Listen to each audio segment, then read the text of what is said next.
So in today's lecture, we'll be gonna solving the physics paper 2 of midterm examination that was conducted yesterday.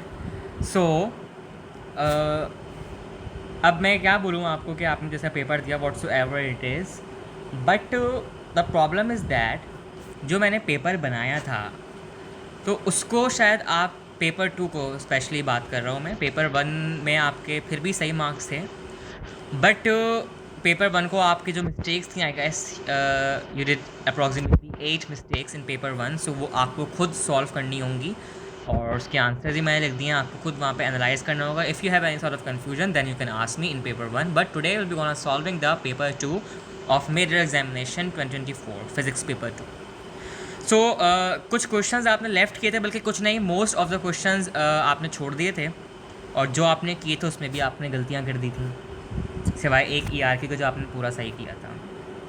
That I really appreciate. So सबसे पहले मैं start करता हूँ basic question से, small question से, जिनका 1 marks का question था। फिर मैं आऊँगा मुश्किल वाले क्वेश्चन पर, ताकि आपको मुश्किल वाले में ज़्यादा टाइम दे सकूँ। The question is, why is it easy to roll a cylindrical eraser on a paper sheet than to slide it? अब ये क्वेश्चन एज इट इज़ मैंने अपने लेक्चर का उठा कर दिया है। मैंने अपना जब फिज़िक्स का फ्रिक्शन का लेक्चर अपलोड किया था तो मैंने उसमें ये टॉपिक पढ़ाया था और ये भी बताया था कि easy to roll a cylindrical eraser then to slide it, why it is easy. तो मैंने इसमें पॉइंट तो बताया था कि डिफरेंस इन फ्रिक्शन, और मैंने बताया था कि आप वो पेपर में लिख सकते हो, बट मैंने खाली ये नहीं बताया था कि डिफरेंस इन फ्रिक्शन आप लिख दो पेपर में, और आप, क्योंकि आपने जो आंसर लिखा था इसका, because this is 1 mark question, so obvious है आपको कोई एक ही रीज़न देना होगा। अगर मैं यहाँ पर लिखता 3 मार्क्स, तो इसका मतलब आपको 3 डिफरेंट पॉइंट्स में इसको वाजे करना होता। वो मैं अभी आपको बताऊँगा किस तरह करना होता। पहले तो आप क्वेश्चन को समझो कि ये कह रहा है कि ईजी क्यों है कि हम to roll a cylindrical eraser on a paper sheet then to slide it. Okay, देखो यार, 1 मार्क का क्वेश्चन है, तो मैं ये लिख सकता हूँ दैट टू रोल a cylindrical eraser on a paper sheet is easier because, अब सुनो, बिकॉज से आगे जो मैं वर्ड लिखूंगा that is my reason, because the rolling friction, ये मैंने पूरा एज इट इज पॉइंट बताया था अपने लेक्चर में, is less than sliding friction. अब आपने लिखा सही था अपने आंसर में दैट डिफरेंस इन फ्रिक्शन, मगर मैंने वहाँ पर 0 नंबर क्यों दिया? मैंने आपको एग्जाम के तौर पर वो 0 नंबर दिया। मैं चाहता था वहाँ पर लीनियंट मार्किंग करके एज ए टीचर आपको 1 मार्क दे रहा था, मेरे लिए कुछ नहीं जाता, मगर नुकसान आपका होता, बिकॉज AQEB के फाइनल एग्जाम में आपका वो आंसर नहीं चलता। आपने लिखा डिफरेंस इन फ्रिक्शन, भाई वो तो टीचर को भी पता है, जब दोनों में डिफरेंस है जब भी तो वो ईजियर का डिफरेंस कह रहे हैं ना भाई, जब किसी चीज़ में डिफरेंस है जब भी तो मुझे कंपेयर कर रहे हैं ना। आपने लिख दिया, मतलब आपने क्वेश्चन को ही आंसर में लिख दिया, जब क्वेश्चन में लिखा हुआ है कि एक डिफरेंस है कि ईजी क्यों है पेपर शीट को रोल करना, सिलेंडर को रोल करना, देन टू स्लाइड इट, आपने वही क्वेश्चन का आंसर आंसर में लिख दिया डिफरेंस इन फ्रिक्शन। भाई वो तो मुझे ही पता है, मगर क्यों? ऑब्वियस है, रोलिंग फ्रिक्शन का मतलब लेस होगी ना वो स्लाइडिंग फ्रिक्शन से। दिस इज़ द 1 पॉइंट, आपको पूरे नंबर मिल जाते हैं 1 आउट ऑफ 1 अगर आप ये आंसर लिखते हैं। नंबर 2 पॉइंट, इसको भी नहीं लिखो, नंबर 2 पॉइंट लिख लो, बिकॉज अब मैं खाली बिकॉज लिखूँगा, बाकी पॉइंट आप खुद ऑलरेडी लिख दोगे पेपर में अपना। बिकॉज रोलिंग फ्रिक्शन, अब ये मेरे का सबसे अच्छा रिस्पॉन्स ये होता है, rolling friction requires less force than sliding friction। अब ये बात भी यार मानने वाली है कि जाहिर सी बात है, जब रोलिंग फ्रिक्शन का मतलब वो ईजियर है तो यानी कि इसमें फोर्स भी कम लगेगी, तो दैट्स वाई मेरा ये आंसर भी बिल्कुल परफेक्ट होता है, मुझे इसमें 1 आउट ऑफ 1 नंबर मिल जाता है। यानी कि एक नंबर के लिए लड़ना पड़ता है AQU में, एक नंबर की नहीं। जब भी मैंने ये क्वेश्चन मैंने इसलिए लिखा, मैं जब पेपर बना रहा था तो मुझे 24 नंबर का बन रहा था, मेरा 1 मार्क का ही रह रहा था। मुझे चाहिए था कि मैं 1 मार्क जो है ना, कोई, मैंने यही सोचा कि यार बिलाल 1 मार्क कोई ऐसा रखो क्वेश्चन जो पूरे चैप्टर का निचोड़ हो और वो कॉन्सेप्ट के ऊपर हो। यहीं पे आपने मिस्टेक कर दी, आप उस कॉन्सेप्ट में पीछे रह गए, जब भी आपने पूरा पेपर ही सॉल्व ना कर सके। यानी कि इस एक मार्क की बुनियाद पर मुझे एनालाइज हो गया कि आपका डायनेमिक्स के ऊपर कितनी अच्छी आपकी ग्रिप है, and that is zero, because आपने बुक रीडिंग नहीं की। एज इट इज़ यही आंसर्स बुक में लिखे हुए हैं। नंबर 3 पॉइंट, ये भी ना लिखो, ये भी ना लिखो, ओके। रोलिंग फ्रिक्शन, बिकॉज, अब बिकॉज नहीं लिख रहा मैं, rolling friction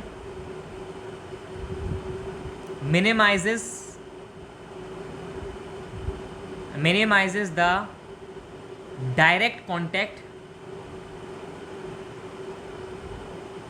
area while sliding friction maximize it। अब ये इसमें कोई ना समझने वाली बात है? जाहिर सी बात है, जब आप किसी चीज़ को स्लाइड करते हो so it requires a contact friction between the surface and the sliding material. मगर आप जब किसी चीज़ को रोल करते हो सो उसका कॉन्टैक्ट एरिया चेंज होता रहता है, सो इट मीन्स उसकी फ्रिक्शन भी मिनिमाइज होती रहती है। So this is the most suitable answer. और क्योंकि आप थोड़ा इसको डिफिकल्ट समझते हो तो कोई मसला नहीं, आप 1 और 2 पर भी जा सकते हो, इसमें भी आपको नंबर पूरे नंबर मिल जाएंगे। बट 3 मैंने इसलिए बताया point because it is some what reflecting the main concept. Because rolling friction जो है मिनिमाइज करती है कॉन्टैक्ट एरिया को, और जब वो कॉन्टैक्ट एरिया को मिनिमाइज करती है तो वो ऑटोमेटिकली फ्रिक्शन मिनिमाइज करती है, and that's why it is easier to roll a cylindrical eraser on a paper sheet then to slide it. This is also a correct answer, you can receive 1 out of 1 mark यार। So this is the main concept. अब कोई भी teacher आपको इतना अच्छा नहीं समझा सकता कभी भी आपको कि आपके गलतियों पर आपको लेक्चर बना कर दे। दिस इज़, मैं आपको इसके ऊपर लेक्चर बना कर दे रहा हूँ, मुझे कभी मेरे टीचर्स ने लेक्चर बना कर नहीं दिए मेरी गलत चीज़ों पर। This is the main important thing, okay. आ जाओ क्वेश्चन नंबर बी पर। I hope you got the point और आई होप समझ गए आप। आपने कहा क्वेश्चन नंबर बी में जब ऐसा यूनिट एम्पेयर दिया हुआ है तो मैंने बताया था कि एम्पेयर किसका यूनिट है। फर्स्ट चैप्टर का इतना आसान क्वेश्चन, एम्पेयर किसका यूनिट है यार? क्वांटिटी इज करंट, करंट का यूनिट एम्पेयर है। I is equal to V upon R is the formula. Measuring instrument is the ammeter. Ammeter आपने सही लिखा था मगर आपने करंट सही नहीं लिखा और आपने उसका फॉर्मूला सही नहीं लिखा। अबे भाई एम्पेयर मैंने बताया तो था किसका यूनिट है, ओके। ये तो रट्टे वाली चीज़ थी, इसमें भी आप नहीं कर पाए और आप कह रहे हो मैंने पढ़ा था। रट्टा भी नहीं लगा पा रहे यार आप तो, मतलब मैं आपको डिमोटिवेट नहीं कर रहा। You are wonderful student, your mind is absolutely amazing to tackle each and every problem, but the thing is you are not able to confront the question perfectly, and that is the main important, it is the main weak point. अगर आप इस weak point को ख़त्म कर दोगे तो इंशाल्लाह you can secure 100 out of 100, why not, okay. Spring balance is the measuring instrument, हमने पढ़ा था। ऐसा यूनिट, चलो ऐसा यूनिट चलो, क्वांटिटी किससे मेजर होती है? फोर्स, आपने बिल्कुल सही लिखा था, ठीक है। फॉर्मूला क्या होता है भाई फोर्स का? न्यूटन का सेकंड लॉ पढ़ा नहीं है क्या? उसका न्यूमेरिकल सॉल्व कर लिया, उसका फॉर्मूला भूल गई, ये क्या बात हुई? F is equal to m is the formula of force, ऐसा unit is Newton, simple. Quantity is heat. अब ये जो हीट है ये हमने फर्स्ट ईयर में पढ़ा था, तो आपको 9 में अभी तक आपने नहीं पढ़ा, बट क्योंकि ये आपके पास पेपर में था इसका मतलब एक ही यू आपसे एक्सपेक्ट कर रहा है कि आपको फंडामेंटल एंड ड्राइव यूनिट्स में बेसिक कॉन्सेप्ट मालूम होने चाहिए। और ऑब्वियस है अगर आप बुक पढ़ती तो बुक में लिखा हुआ था हीट किससे मेजर होती है और हीट का फार्मूला क्या होता है, दैट इज़ सिंपल। फार्मूला आपने बिल्कुल सही लिखा, Q is equal to M C, मगर डेल्टा टी होगा, आपने टी लिखा था। डेल्टा टी मतलब change in temperature, it is correct. ऐसा यूनिट इज हीट का होता है जूल्स, आई गेस आपने लिखा था तो it is correct. Measuring instrument आपने लिखा thermometer, for me it is wrong, मगर मैंने फिर भी आपको 0.5 दिया क्योंकि थर्मोमीटर आपके लिहाज से आपके 9 क्लास के लेवल के हिसाब से सही था, बट इट इज़ रॉन्ग, मगर मैंने फिर भी 0.5 नंबर दिया। But the correct answer to measure heat is calorimeter. अब ये कैलोरीमीटर फर्स्ट ईयर में पढ़ते हैं हम AQU में, ठीक है ना। तो 2 टाइप्स होती हैं, बॉम्ब कैलोरीमीटर और कॉफ़ी कप कैलोरीमीटर। सो वो अलग अलग चीज़ें, उसको बिल्कुल छोड़ दो, वो तो अभी हमें पढ़नी नहीं है। आई थिंक वो आपके 9 क्लास में है मगर वो अभी नहीं है। बट अगर आप थोड़ा सा और अपनी कॉन्सेप्ट को वाइड और ब्रॉड करती तो आपको हीट का आंसर आता था, इट इज़ कैलोरीमीटर से मेजर होती है। ये 2 हमने क्वेश्चन सॉल्व कर लिए, ठीक है। अब आते हैं भाई क्वेश्चन नंबर 4 पे। What are the 2 different ways of deriving the Newton's second law of motion का फॉर्मूला? अब मुझे एक बात बताओ, ये क्वेश्चन है 3 नंबर्स का, ठीक है ना, 6 मार्क्स तो इसके 3 और इसके 3 मिलाकर है ना, मगर ये क्वेश्चन 3 नंबर का लाइन किसने दी हुई है, 1 2 3 4 5 6 7 8, यानी कि एग्जामिनर आपसे एक्सपेक्ट कर रहे हैं कि आप इस क्वेश्चन का आंसर तकरीबन मिनिमम, अगर 8 लाइन्स दी हुई हैं तो मिनिमम 6 लाइन में आप करो, वरना फिर मैक्सिमम अगर आप 8 में जा रहे हो तो आपका कॉन्सेप्ट क्लियर होना चाहिए, ठीक है ना। पहले तो आप ये चीज़ एनालाइज कर लो। अब ये क्वेश्चन इतना कॉन्सेप्चुअल था कि मेरे ख्याल से अगर मैं आपकी जगह होता तो मैं भी इसमें अटक जाता, सही बता रहा हूँ। What are the 2 different ways of driving the formula of Newton second law of motion, prove their equivalence. यार मतलब मैंने सिर्फ पढ़ा कि न्यूटन के फॉर्मूला को ड्राइव कैसे करते हैं, अब एक ही ने तो मुझसे अलग ही सवाल पूछ लिया। 2 डिफरेंट वेज बताओ कि न्यूटन के सेकंड लॉ को, मतलब this is a type of question that requires application. ये एक ही में हमारे 3 चीज़ें होती हैं, नॉलेज, नॉलेज मतलब लर्न, यहाँ पर याद करना, रट्टा, अंडरस्टैंडिंग यानी कि आपके कॉन्सेप्ट्स, एप्लीकेशन उन कॉन्सेप्ट्स को अप्लाई करना। So this question is application, जो आपने न्यूटन के लॉ से आपने जो डेरिवेशन की थी मेरे साथ, उसको अप्लाई करना कॉन्सेप्ट मालूम होते हुए। नॉलेज तो आपने याद कर लिया, F = ma, अंडरस्टैंडिंग आपने कॉन्सेप्ट भी ले लिया, अब उस कॉन्सेप्ट को अप्लाई कैसे करोगे एप्लीकेशन में, अगर वो क्वेश्चन आ गया। This is somewhat very main question. अब इसमें मैं पूरे नंबर्स कैसे हासिल करूं, अब ये तो बड़ा मतलब मेरे साथ समझो, मेरे लिहाज से तो वाकई ये मुश्किल क्वेश्चन है, बट क्योंकि आपके पास पेपर था तो मैंने कोई भी किसी किस्म की रियायत नहीं करी। मैंने बोला ये क्वेश्चन तो मुझे देना ही देना है, आपने ये क्वेश्चन छोड़ दिया, चलो करते हैं सॉल्व। खैर है, देखते हैं। देखो भाई, 2 इसने तरीके पूछे हैं जिसमें से आपका न्यूटन के सेकंड लॉ ऑफ मोशन को आप फॉर्मुलेट कर सकते हो और उसके इक्विवेलेंस को आप प्रमोट कर सकते हो। नंबर 1 आपको पता है फोर्स। फोर्स एक ऐसा वाहिद तरीका है जो आपको डिफ़ाइन करने में हेल्प दे सकता है, ओके। तो सबसे पहले मैं ये कह सकता हूँ कि देखो वैसे तो बहुत सारी चीज़ें हैं, एक तो आपका फोर्स है और जो दूसरी है मैं बाद में बताऊँगा, मगर अभी मैं सिर्फ फोर्स के तहत जाऊंगा, ठीक है। तो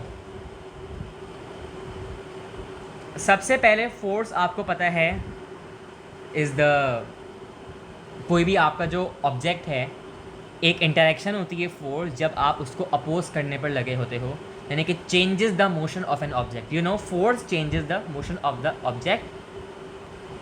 आपको मैंने पढ़ाया था मोमेंटम का formula in terms of force, पढ़ाया था नहीं पढ़ाया था, पढ़ाया था ना।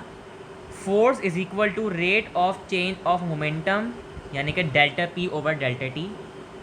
एक तो आपका मेथड हो गया इन टर्म्स ऑफ मोमेंटम, इसी को आप थोड़ा और एलेबरेट करते। अब देखो इसमें कोई आपको बातें नहीं है बतानी, कहानी नहीं लिखनी कि force is the opposing force, momentum is the rate of change of, बिल्कुल बेकार बातें हैं।